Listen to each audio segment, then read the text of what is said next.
Doctor ಸಿದ್ಲಿಂಗಯ್ಯನವರು ಬೆಂಗಳೂರಿಗೆ ಬರೆದು ಅವರು ಸಹ ಪ್ರೋತ್ಸಾಹ ಮಾಡಿದರು. ತದನಂತರ ನೆಕ್ಸ್ಟ್ ಇಯರೇ ನಾನು ಬರೆದದ್ದು 2ನೇ ಕಾದಂಬರಿ.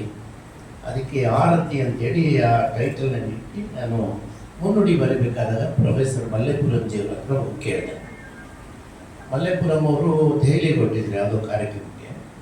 ನೀವೊಂದು ಕೆಲಸ ಮಾಡಿ, ನನಗೆ ಯಾರನ್ನಾರು ಏರ್ಪೋರ್ಟಿಗೆ ಕಳಿಸ್ಬಿಡಿ, ನಾನು ಫ್ಲೈಟ್ನಲ್ಲಿ ಓದ್ಕೊಂಡು ಹೋಗ್ತೀನಿ, ಬೇಗ ಬರೆದು ಕೊಟ್ಬಿಡ್ತೀನಿ, ತೊಂದರೆ ಇಲ್ಲ. ಸರಿ, ನಾನು ನಮ್ಮ ಹುಡುಗ ಪಪ್ಪಿಗೆ ಹೇಳಿದೆ, ಅವನೊಂದು ಫ್ರೆಂಡ್ ತೊಗೊಂಡೋಗಿ ಸಾಹೇಬರು ಕೊಟ್ಟಿದ್ದೆ. ಅವರು ದೆಹಲಿನಲ್ಲಿ ಲ್ಯಾಂಡ್ ಆದ ತಕ್ಷಣ ನನಗೆ ಫೋನ್ ಮಾಡಿದ್ರು. ನಾನು ಸಂಪೂರ್ಣ ಕಾದಂಬರಿ ಓದಿದ್ರೆ ಮದನ್ಪಟ್ಟೆ, ಕೈಯಲ್ಲಿ ಹಿಡಿದ್ರೆ ಇದು ಓದಿಸ್ಕೊಂಡು ಹೋಗುತ್ತಪ್ಪ, ತುಂಬ ಚೆನ್ನಾಗಿ ಬರ್ತಿದ್ಯಾ, ಇದೊಂದು ವಿಶೇಷವಾದಂಥ ಗುಣ ಇದೆ ಇದರಲ್ಲಿ ಅಂತ ಹೇಳಿ ಬೆತ್ತಟ್ಟಿ ಅವರು ಮುನ್ನುಡಿ ಬರೆದರು. ನಾಡಿನ ಮತ್ತೊಬ್ಬ ಬಹುದೊಡ್ಡ ಪ್ರಖ್ಯಾತ ಸಾಹಿತಿಗಳಾದಂಥ ನಾಡೋಜ ಡಾಕ್ಟರ್ ಬರಗೂರು ರಾಮಚಂದ್ರಪ್ಪನವರು ಅದನ್ನು ಬೆನ್ನುಡಿ ಬರೆದು ನನಗೆ ಪ್ರೋತ್ಸಾಹ ಮಾಡಿದರು. ಅದಾದ ನಂತರ ಕರೋನಾ ಬಂತು. ಕರೋನಾದಲ್ಲಿ 7-8 ಕಾದಂಬರಿ ಬರೆದಾಗುತ್ತೆ, ಏನು ಕೆಲಸ ಇಲ್ಲ, ಮನೆಗೆ ಕೂತು. ಅದಾದ ನಂತರ ಬರ್ತಿದ್ದು ಬೆಳಗು ಅನ್ನೋ ಒಂದು ಕಾದಂಬರಿ. ಅದಕ್ಕೆ ಭಾಳ ಹೆಚ್ಚಿನ ಪ್ರೋತ್ಸಾಹ ಯಾಕೆ ಸಿಗಲಿಲ್ಲ ಅಂದರೆ ಈ ಕರೋನಾ ಕಾರಣದಿಂದಾಗಿ ಹೆಚ್ಚು ಬೆಳಕು ಬರಲಿಲ್ಲ. ಆ ಮೊದಲನೇ ಕಾದಂಬರಿ ಬಿಡುಗಡೆ ದಿನವೇ ಒಬ್ಬರು ನಿರ್ಮಾಪಕಿ ವಂದನಾ ಅಂತ ಹೇಳಿ ಒಂದು, ಸರ್ ಇದು ಈ ನಾಟ್ ತುಂಬ ಚೆನ್ನಾಗಿದೆ, ಒಬ್ಬ ಕಡ ಸಮುದಾಯದ ದಲಿತ ತಮಟೆ ವಾದ್ಯಗಾರನ ಒಂದು ಶೋಷಣೆ ಕುರಿತಾದಂಥ ಈ ಒಂದು ಕಾದಂಬರಿ, ನೀವು ಬಹುಶಃ ಹಲವಾರು ನೈಜ ಘಟನೆಗಳನ್ನು ಇಟ್ಕೊಂಡು ಬಂದಿದ್ದೀರಿ, ನೀವೇನು ಅನ್ಯಂತ ಭಾವಿಸ್ಕೊಂಡ್ರೆ ಅದು ಹಕ್ಕನ್ನು ಕೊಡಿ, ನಾನು ಇದನ್ನು ಪ್ರೊಡ್ಯೂಸ್ ಮಾಡ್ತೀನಿ ಅಂತ ಚಾಲೆಂಜಿಂಗ್ ಅದು. ಯಾಕಂದರೆ ಈಗಿನ ಕಾಲಘಟ್ಟದಲ್ಲಿ ಒಬ್ಬ ತಳ ಸಮುದಾಯದ ದಲಿತ ತಮಟೆ ವಾದ್ಯಗಾರನ ಶೋಷಣೆ ಕುರಿತಾದಂಥ ಈ ಕಾದಂಬರಿನ ಸಿನಿಮಾ ಮಾಡೋಕ್ಕೆ ಮುಂದೆ ಬಂದಿದ್ದೀರ, ಭಾಳ ಸಂತೋಷ ಅಂತೇಳಿ ನಾನು ಏನೂ ಮಾತನಾಡಿದೆ ಅವ್ರು ಕೇಳ್ಕೊಡಿ.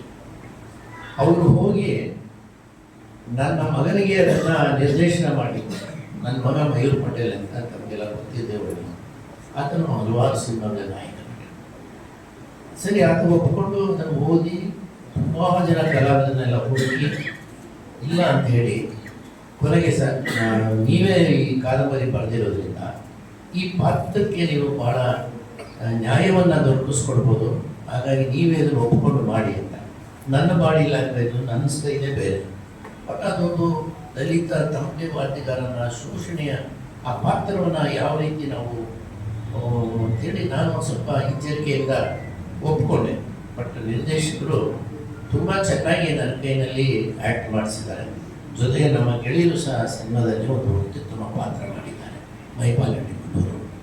ನಾನು ಯಾಕೆ ಹೇಳೋದು ಬಂದೆ ಅಂದರೆ, ನಾಳೆ ದಿನ ಸಂಜೆ ತ್ರಿವೇಣಿ ಚಿತ್ರಮಂದಿರದಲ್ಲಿ ಒಂದು ವಿಶೇಷ ಪ್ರದರ್ಶನ ಇದೆ ತಮಟೆದು. ಎಲ್ಲರೂ ಬರಬೇಕು, ಎಲ್ಲ ಸಾಹಿತ್ಯ ಅಭಿಮಾನಿಗಳು ಬಂದು ನೋಡಬೇಕು ಆ ಸಿನಿಮಾನ, ನನ್ನ ಒಂದು ಮಹದಾಸೆ. 29ನೇ ತಾರೀಕಿಗೆ ನಮ್ಮ ಸಿನಿಮಾವನ್ನು ಕೊಟ್ಟುಕೊಂಡಂಥ ವಿತರಕರು 29ನೇ ತಾರೀಕು ಬಿಡುಗಡೆ ಮಾಡಿಬಿಟ್ರು. ಏಕಾಗಿ ಅವ್ರದ್ದು ಏನೋ ಒಂದು ಸಿಸ್ಟಮಲ್ಲಿ ಬಿಡುಗಡೆ ಮಾಡ್ತಾರೆ. ಬೆಂಗಳೂರು ಮಹಾನಗರದಲ್ಲಿ ಒಂದು ಮೈನ್ ಥಿಯೇಟರ್ ಇಟ್ಕೋತಾರೆ, ಎಲ್ಲ ಜಿಲ್ಲೆಗಳಲ್ಲಿ ಬಿಡುಗಡೆ ಮಾಡೋದು. ಅದೇ ರೀತಿ ಗುಲ್ಬರ್ಗ ಜಿಲ್ಲೆಯಲ್ಲೂ ಒಂದು ಸಂಜೆ 5:30 ಮತ್ತು ರಾತ್ರಿ 8:30 2 ಶೋ ಹಾಕಿದ್ದಾರೆ. ಚಳಿಗಾಲ, ಸ್ವಲ್ಪ ಮಳೆ ಎಲ್ಲ ಬಂತು. 6ನೇ ದಿನಕ್ಕೆ ನಮ್ಮ ಸಿನಿಮಾ ಎತ್ತಂಗಡಿ ಮಾಡಿದ್ರು. ಕಾರಣ, ಒಂದು ಬಹುದೊಡ್ಡ ತೆಲುಗು ಸಿನಿಮಾ, ಆ ದೊಡ್ಡ ನಾಯಕರ ಸಿನಿಮಾ. ಹಾಗಾಗಿ ನಮ್ಮ ಕನ್ನಡ ಸಿನಿಮಾಗಳ ಬಗ್ಗೆ ನಿಮ್ಗೆ ಗೊತ್ತೇ ತೆಗೆದು. ಬಟ್ ಈ ಸಿನಿಮಾ ಯಾಕೆ ಎಲ್ಲರೂ ನೋಡಲೇಬೇಕು ಅನ್ನೋಂಥ ಹೊಟ್ಟೆಗೆ ಬಿದ್ದು ನಮ್ಮ ಮೈಪಾಲ್ ರೆಡ್ಡಿ ಬಂದವರು ನಾಳೆ ದಿನ ಈ ಒಂದು ವಿಶೇಷ ಪ್ರದರ್ಶನ ಇಟ್ಟಿದ್ದಾರೆ. ನೀವೆಲ್ಲ ಬಂದು ನೋಡಿದ್ರೆ ನಮಗೆ ಅದಕ್ಕಿಂತ ಬಹುದೊಡ್ಡ ಭಾಗ್ಯ ಯಾವುದಿಲ್ಲ. ದಯಮಾಡಿ ಬನ್ನಿ. ನಾಳೆ ಸಂಜೆ 5 ಗಂಟೆಗೆ ತ್ರಿವೇಣಿ ಟಾಕೀಸ್ನಲ್ಲಿ ವಿಶೇಷ ಪ್ರದರ್ಶನ ಇದೆ. ಟಿಕೆಟ್ ತೊಗೊಳ್ಬೇಕಾಗಿಲ್ಲ, ಯಾಕಂದರೆ ವಿಶೇಷ ಪ್ರದರ್ಶನ, ಆರಾಮಾಗಿ ಬರ್ಬೋದು. ಭಾಳಷ್ಟು ವಿಷಯಗಳನ್ನು ಈ ಒಂದು ನಾವು ಮಾತನಾಡಬೇಕು ಈ ಸಂದರ್ಭದಲ್ಲಿ. ಯಾಕಂದರೆ ಕಲ್ಯಾಣ ಕರ್ನಾಟಕ ಭಾಗದಲ್ಲಿ ವಿಶೇಷವಾಗಿ ನಮಗೆ ಗುಲ್ಬರ್ಗಾದಲ್ಲಿ ತುಂಬ ಬಹುದೊಡ್ಡ ಕಲಾವಿದರಿದ್ದಾರೆ, ಸಾಹಿತಿಗಳಿದ್ದಾರೆ. ಎಲ್ಲೂ ಒಂದಷ್ಟು ಕೊರತೆ ಇದೆ. ಅವರಿಗೆ ಒಂದು ಹೆಚ್ಚಿನ ಪುಷ್ ಬೇಕಾಗಿದೆ ಅಂತ ನನ್ನ ಒಂದು ಭಾವನೆ. ಹಾಗಾಗಿ ಈ ವಿಷಯವನ್ನು ದಯಮಾಡಿ ಇಲ್ಲಿ ಏನೇನು ಆಗಬೇಕು ಅಂತಿದ್ರೆ, ಜೊತೆಗೆ ನಾನು ಒಬ್ಬ ಸ್ಟೇಟ್ ಜನರಲ್ ಸೆಕ್ರೆಟರಿ KPCC ಹಾಗಾಗಿ ನಮ್ಮ ಗೆಳೆಯರೇ ಕನ್ನಡ ಮತ್ತು ಸಂಸ್ಕೃತಿ ಇಲಾಖೆಯ ಸಚಿವರು ಆಗಿದ್ದಾರೆ. ಇಲ್ಲಿ ಏನೇ ಆಗಬೇಕಂತ ಇದ್ದರೆ ನೀವು ದಯಮಾಡಿ ನಾನು ಕೇಳ್ಕೊಡ್ಬೋದು. ನಿಮ್ಮ ಪರವಾಗಿ ನಾನು ಕೊಟ್ಟು ಅದನ್ನು ಪ್ರತಿದಿನ ನಾವು ಅಲ್ಲೇ ವಿಧಾನಸೌಧದಲ್ಲಿ ಇರೋದ್ರಿಂದ ಅದನ್ನು ಆದಷ್ಟು ಬೇಗ ಏನಾದರೂ ನಾನು ಮಾಡಲಿಕ್ಕೆ ನಾನು ಖಂಡಿತವಾಗಿ ಪ್ರಯತ್ನ ಮಾಡ್ತೀನಿ. ಇನ್ನೂ ಹೆಚ್ಚು ಮಾತನಾಡೋಂಥ ವಿಷಯಗಳು ಬಹಳ ಇದೆ. ಮತ್ತು ನಮ್ಮ ಅಧ್ಯಕ್ಷರು ಹೇಳ್ತಾ ಇದ್ರು ಈ ವರ್ಷ ಅವರಿಗೆ ಕರ್ನಾಟಕ ರಾಜ್ಯೋತ್ಸವ ಪ್ರಶಸ್ತಿ ಬಂದಿದೆ ಅಂತ. ಆ್ಯಕ್ಚುಲಿ ನನಗೆ 26 ವರ್ಷಗಳ ಹಿಂದೆ 1998ರಲ್ಲಿ ನನಗೆ ಕರ್ನಾಟಕ ರಾಜ್ಯೋತ್ಸವ ಪ್ರಶಸ್ತಿ ಬಂತು. I was the youngest. ಭಾಳ ಅತ್ಯಂತ ಕಿರಿಯ ವಯಸ್ಸಿನಲ್ಲಿ ನಮ್ಮ ಸೇವೆಯನ್ನು ಗುರುಸಿದಂಥ ಕರ್ನಾಟಕ ರಾಜ್ಯ ಸರ್ಕಾರ ನನಗೆ ಚೆನ್ನಾಗಿ ನೆನಪಿದೆ. ನನ್ನ ತಂಗಿ ಮದುವೆ ಇತ್ತು, ಮೈಸೂರಿನಲ್ಲಿ ಕಾರ್ಡ್ ಹಂಚ್ತಾ ಇದ್ದೆ. ಫೋನ್ ಬಂದು ಮುತ್ತು ಕೃಷ್ಣ ಅಂತ ನಿರ್ದೇಶಕರು, ಮದನ್ ಪಟೇಲ್ರೆ ರಾಜ್ಯ ಸರ್ಕಾರ ನಿಮಗೆ ರಾಜ್ಯೋತ್ಸವ ಪ್ರಶಸ್ತಿಯನ್ನು ಘೋಷಣೆ ಮಾಡಿದೆ, ಸ್ವೀಕಾರ ಮಾಡಬೇಕು. ನಿಮ್ಮ ಬಗ್ಗೆ ನನಗೆಲ್ಲ ಗೊತ್ತಿದೆ, ಏನಾದರೂ ಇದ್ದು ಹೇಳಿ ಒಂದೆರಡು ಪದಗಳನ್ನು ಸೇರಿಸ್ತೀನಿ ಅಂತೇಳಿ. ಅದು 30 ಇಮಿಡಿಯೇಟ್ಲಿ 1ನೇ ತಾರೀಕು. ಈಗ ನಾನು ಪ್ರತಿ ವರ್ಷ ನನಗೆ ಒಂದು ಕನಿಷ್ಠ 500 ಜನ ಪತ್ರ ಕೊಡ್ತಾರೆ ನನಗೆ ಈ ಸಲ ರಾಜ್ಯೋತ್ಸವ ಪ್ರಶಸ್ತಿ ನಾವು 100 ಜನಕ್ಕೆ ಬರೀತೀವಿ. ಯಾರು ಒಬ್ಬರಿಬ್ಬರು ಸಹಾಯ ಮಾಡಲಿಕ್ಕಾಗ್ತದೆ. ಭಾಳ ನಮ್ಮ ಮಾನ್ಯ ಮುಖ್ಯಮಂತ್ರಿಗಳು ತಗೊಂಡಂಥ ನಿರ್ಧಾರ ಇದೆಯಲ್ಲ, ಅದು ತುಂಬ ಖುಷಿಯಾಗಿದೆ. 60 ವರ್ಷಗಳಾಗಿರಬೇಕು ಮತ್ತು ಆ ಸಾಧನೆ ಬೇರೆ ಬೇರೆ ಕೆಲವು ಇದನ್ನೆಲ್ಲ 68ನೇ ವರ್ಷ ಅಂದರೆ 69 ಜನರಿಗೆ ಕೊಡುವಂಥದ್ದು. ಇಂಥದ್ದೆಲ್ಲ ಮಾಡಿರೋದ್ರಿಂದ ಆ ಪ್ರಶಸ್ತಿಗೆ ಅದು ಹೆಚ್ಚಿನ ಗೌರವ ಬಂದಿದೆ. ಬಹುಶಃ ಇದು ಹಿಂದೆ ಆಗಿದ್ದಿದ್ರೆ ನಾನು ತಗೊಳ್ಳೋಕ್ಕೆ ಲೇಟ್ ಆಗ್ತಿತ್ತು, ತಪ್ಪಾಸ್ತು. ಇರಲಿ, ನಾನು ಸಣ್ಣ ನೀವು ಹೇಳಿದ್ದನ್ನು ಒಂದು ಇದನ್ನು ಹೇಳೋದು 26 ವರ್ಷ 27ನೇ ವರ್ಷ 1998. ಇದೆಲ್ಲ ಏನು ನಾನು ನನ್ನದೇ ಆದಂಥ ತುರ್ತುರಿ ನಾನು ಓದ್ಕೊಳ್ಬೇಕಿಲ್ಲ. ಬಟ್ ಕಾಲ ಬದಲಾಗಿದೆ, ನಾವು ಹೇಳಲೇಬೇಕಾದ ಅನಿವಾರ್ಯತೆ ಇಲ್ಲ. ಗೊತ್ತೇ ಆಗಲ್ಲ. ಮದನ್ ಪಟೇಲ್ ಯಾರು ಗೊತ್ತಿಲ್ಲ. ಯಾಕಂದ್ರೆ ನಾವೆಲ್ಲೋ ಬೆಂಗಳೂರು ಮಹಾನಗರದಲ್ಲಿ ನಾವೇನು ಮಾಡಿದ್ವಿ, ನಮ್ಮ ಸಾಧನೆಗಳು ನಾವೇನೇನು ಮಾಡಿದ್ವಿ. ಸೊ ಒಬ್ಬ ನಟನಾಗಿ, ಸಂಗೀತ ನಿರ್ದೇಶಕನಾಗಿ, ನಿರ್ಮಾಪಕನಾಗಿ, ವಿತರಕನಾಗಿ, ನಿರ್ದೇಶಕನಾಗಿ ಬಹುಶಃ ಈ ಭಾಗದಲ್ಲಿ ಬಂದು ಇವತ್ತಾರು ಬೆಳಿಗ್ಗೆ ಕಾಲೇಜಲ್ಲಿ ಸರ್ ನಿಮ್ಮದು ಲವ್ ಸ್ಟೋರಿ ಸಿನಿಮಾ ಭಾಳ ಚೆನ್ನಾಗಿತ್ತು ಸರ್, ಅದು ಭಾಳ ಇದೆಲ್ಲ ಓಡಿದೆ ಅಂತ ಕಾಣೋದು. ಈ ಭಾಗದಲ್ಲಿ ಲವ್ ಸ್ಟೋರಿ A2G ರೀಮೇಕ್ ಮಾಡಿದ್ದಾರೆ ಕನ್ನಡ ಮತ್ತು ತಮಿಳಿನಲ್ಲಿ. ಸುಮಾರು 31 ವರ್ಷಗಳ ಹಿಂದೆ ಇಂಡಿಯನ್ ಅಂತ ಒಂದು ಸಿನಿಮಾ ನಾನು ಮೊದಲ ನಿರ್ಮಾಣ ಅಂಥದ್ದು 1993. ನಾನೇ ಮ್ಯೂಸಿಕ್ ಡೈರೆಕ್ಟರ್ದಲ್ಲಿ ದಲಿತ್ ಕವಿ ಸಿದ್ಲಿಂಗಿ ಅವ್ರನ್ನ ಕೈ ಹಿಡಿದು ಒತ್ತಾಯ ಮಾಡಿ ಒಂದು ಹಾಡು ಬರ್ಸಿದ್ದೆ. ಫಸ್ಟ್ ಸಾಂಗ್ ಅವ್ರು ಬರೆದಿದ್ದು ಸಿನಿಮಾ ಇಂಡಿಯನ್ ಅಂತ. ಅದಾದ ನಂತರ ಈ ನೀವೇನು ನಾಳೆ ಬಂದು ನೋಡ್ತೀರಿ ಸಿನಿಮಾ ತಮಟೆ, ಅವರ ಕೊನೆಯ ಹಾಡು ಅದರಲ್ಲಿ ಅಳವಡಿಸಿದ್ದಾರೆ. ಉತ್ತರ ದಿಕ್ಕಿಗೆ ರಾಣಿಯೊಬ್ಬಳು ಅಂತ. ಬಹುಶಃ ಕವನ ಬಗ್ಗೆ ಹೆಚ್ಚು ಆಸಕ್ತಿ ಇರೋರ ಹಾಡಿನ ಬಗ್ಗೆ ಕೇಳಿದ್ದೆ. ಹಾಗಾಗಿ ಇವನ್ನೆಲ್ಲ ಮಾಡ್ಕೊಳ್ತಾ ಬಂದಾಗ ಆಕಸ್ಮಿಕವಾಗಿ ನನ್ನ ಮತ್ತು ಮಹಿಪಾಲ್ ರೆಡ್ಡಿ ಮುನ್ನೂರ್ ಅವರ ಪರಿಚಯದ ನಂತರ ಈ ಭಾಗಕ್ಕೆ ಇದು ನಾನು 3ನೇ ಸಲ ಬಂದಿದ್ದೇನೆ. ಎಲ್ಲರನ್ನ ಭೇಟಿ ಮಾಡುವಂಥ ಒಂದು ಭಾಗ್ಯ ನನಗೆ ಸಿಕ್ಕಿದೆ. ವಿಶೇಷವಾಗಿ ಕನ್ನಡ ಸಾಹಿತ್ಯ ಪರಿಷತ್ತಿನಲ್ಲಿ ಭಾಳ ಖುಷಿಯಿಂದ ಈ ಕಾರ್ಯಕ್ರಮಕ್ಕೆ ನಾನು ಬಂದಿದ್ದೇನೆ. ನಮ್ಮ ಧರ್ಮಣ್ಣ H. ದನ್ನಿಯವರು ತುಂಬ ಚೆನ್ನಾಗಿ ಬರೆದಿದ್ದಾರೆ. ನಾನು ಕಾರಣದಲ್ಲಿ ಬರ್ತಾ ಹಾಗೆ ಒಂದು 2-3 ಇದನ್ನು ನೋಡಿದೆ.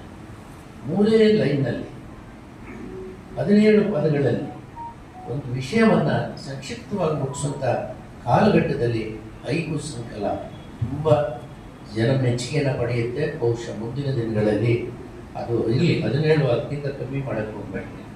ಅದು ಜಪಾನಿನ ಒಂದು ವ್ಯವಸ್ಥೆ.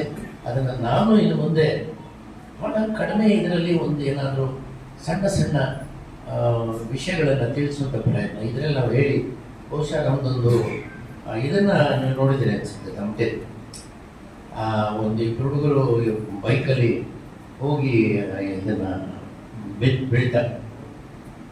ಸುಮ್ಮನೆ ಒಂದು 5 ಸೆಕೆಂಡ್ಸ್, ಇನ್ನೊಂದು 5 ಸೆಕೆಂಡಲ್ಲಿ ಈ ರೀತಿಯೆಲ್ಲ ಉಚ್ಚಾಟ ಮಾಡಬೇಡಿ. ಮನೆ ಮುಂದೆ ಹೊಗೆ ಹಾಕಿಸ್ಕೊಂಡು ತಮಟೆ ಓಡಿಸ್ಕೊತೀರ. ಕ್ಷಮಿಸಿ, ತಮಟೆ ಅಂದರೆ ನಿಮ್ಗೆ ಗೊತ್ತಿರಲ್ಲ, ಹಲಗಿ. ಈ ಭಾಗದಲ್ಲಿ ಹಲಗಿ ಅಂತಾರೆ, ನಮ್ಮ ಭಾಗದಲ್ಲಿ ಅದನ್ನು ತಮಟೆ ಅಂತ ಕರೀತಾರೆ. ಅಷ್ಟೇ ವ್ಯತ್ಯಾಸ.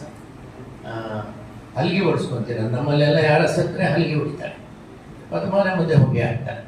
ಹಾಗಾಗಿ ಈ ಥರ ಉಚ್ಚಾಟ ಮಾಡ್ತಾರೆ. ಕುಡಿದು ಗಾಡಿ ಓಡಿಸ್ಕೊಂಡು ಹೋಗಿ ಬಿದ್ದು ಆಕ್ಸಿಡೆಂಟ್ ಮಾಡ್ಕೋತಾರೆ. ದಯಮಾಡಿ ಇದು ಮಾಡ್ಕೋಬೇಡಿ. ಇದು ಮಾಡಿದ್ರೆ ನಿಮ್ಮ ಮನೆ ಮುಂದೆ ಹಲಿಗೆ ಹೊಡಿತಾರೆ, ಇಲ್ಲ ಹೊಗೆ ಹಾಕ್ಸ್ಬೇಕಾರೆ. 10 ಸೆಕೆಂಡ್ ತುಂಬ ಮೆಚ್ಚುಗೆಯನ್ನು ಪಡೀತು.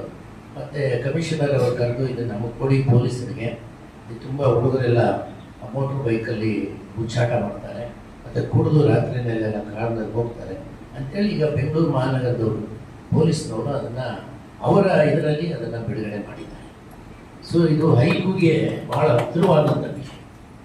ಎಲ್ಲೇ ನಾವು ಹೋದರೂ ಈ ಮುಂದೆ ಹೈಕು ಬಹುಶಃ ಈ ನಾಡಿನಲ್ಲಿ, ನಮ್ಮ ಭಾರತ ದೇಶದಲ್ಲಿ ಹೈಕು ಭಾಳ ಪ್ರಸಿದ್ಧಿಯನ್ನು ಪಡೆಯುತ್ತೆ. ಆ ನಿಟ್ಟಿನಲ್ಲಿ ಹೆಚ್ಚು ಸಂಕಲನಗಳು ಬಂದಿದೆಯೋ ನನಗೆ ಗೊತ್ತಿಲ್ಲ. ಎಷ್ಟು ಮಂದಿ ಇರ್ಬೋದು ಸರ್ ಇದು ಹೈಕು? 100. ಕನ್ನಡದಲ್ಲಿ 100 ಸಂಕಲನ ಬಂದಿದೆ. ಭಾಳ ಖುಷಿಯಾದಂಥ ವಿಷಯ. ಅದು 1000 ಆಗಲಿ. ನಮ್ಮ ಧರ್ಮಣ್ಣ ಎಚ್ ತಂಗಿಯವರಿಂದ ಇನ್ನೂ ಹೆಚ್ಚೆಚ್ಚು ಇಂಥ ನೆನಪಿನ ಅಲೆಯಲ್ಲಿ ಇಂತಹ ಹಲವಾರು ಪುಸ್ತಕಗಳು, ಹೈಕು ಸಂಕಲನಗಳು ಬರಲಿ ಅಂತ ನಾನು ಹಾರೈಸ್ತೀನಿ. ಬೇರೆ ಇನ್ನೇನು ಹೆಚ್ಚು ಮಾತನಾಡೋದು ಸಾಕು ಅಂತ ಅನಿಸಿದೆ. ಸಮಯ ಮಾತಾಡಿದ್ದೀನಿ. ನಾನು ಎಲ್ಲೂ ಭಾಷಣ ಮಾಡೋದಂಗೆ ಅನಿಸ್ಲಿಲ್ಲ. ಎಲ್ಲೋ ನಮ್ಮ ಗೆಳೆಯರ ಜೊತೆ ಕೂತು ಒಂದಷ್ಟು ಕಷ್ಟ ಸುಖ ಹಂಚ್ಕೊಂಡಂಗೆ ನಾನು ಮಾತಾಡಿದ್ದೀನಿ ಅಷ್ಟೇ.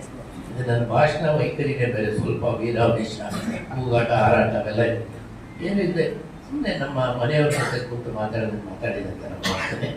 ಆದರೂ ನನ್ನ ಮಾತಿನಲ್ಲಿ ಏನಾದರೂ ತಪ್ಪಿದರೆ ದಯಮಾಡಿ ಕ್ಷಮಿಸಿ. ನಿಮ್ಮ ಮತ್ತೊಮ್ಮೆ ತಮ್ಮೆಲ್ಲರಿಗೆ ಇಂಥ ಒಂದು ಅದ್ಭುತವಾದ ವೇದಿಕೆಯನ್ನು ಮಾಡಿ ನನ್ನನ್ನು ಕರೆಸಿದ್ದಕ್ಕೆ ಮತ್ತೊಮ್ಮೆ ನಮ್ಮ ಮೈಪಾಲ್ ರೆಡ್ಡಿ ಮುನ್ನೂರವರಿಗೆ, ಧರ್ಮಣ್ಣರವರಿಗೆ, ಅವರು ನಮ್ಮ ವಿಜಯಕುಮಾರ್ ಪಾಟೀಲ್ ದೇಗಲತಿಪ್ಪಿಯವರಿಗೆ ಮತ್ತೊಮ್ಮೆ ನನ್ನ ಹೃದಯಪೂರ್ವಕ ವಂದನೆಗಳನ್ನು ಸಲ್ಲಿಸಿ, ನಮ್ಮೆಲ್ಲರಿಗೂ ವಂದನೆಗಳನ್ನು ಸಲ್ಲಿಸಿ ನನ್ನ ನಮಸ್ಕಾರ. ಜೈ ಕರ್ನಾಟಕ.